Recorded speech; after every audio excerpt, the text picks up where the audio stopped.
Hey guys, we all four are going to Vishwanath Chariali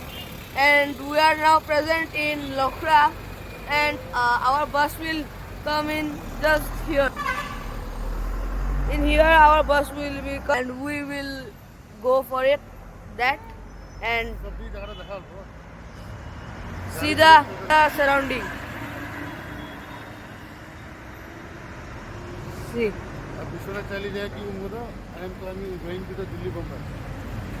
আমরা দেখো তো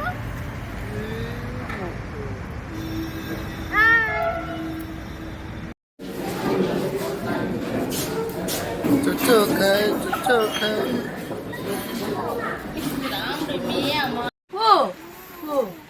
এইটো মোৰ মাইকী চাইলক ভালদৰে কচু বিশ্বনাথ চাৰিআলিৰ ছোৱালী বোম চালাক ছোৱালী তাৰ এইটো হ'ল সৰু ছোৱালী সৰু ছোৱালী না একমাত্ৰ ছোৱালী হয় একমাত্ৰ ছোৱালী ইয়াৰ নিচিনা ছোৱালী পাওঁতে গুৱাহাটী চিটিত বহুত কপাল লাগিব মানুহৰ আৰু এইটো হ'ল বদমাইছ দাদা যাৰ নাই কাম তাৰ নাম হ'ল ধান্দা শক্তি কাপুৰ আৰু এইটো মোৰ মাইকীৰ ঘৰ চাই লওক তাৰ এটা আছে তাৰ ভাইটিৰ এটা মাইকী আছে ৰান্ধি আছে মাছ চাছ তাৰ নাম হ'ল কি প্ৰিয়া দে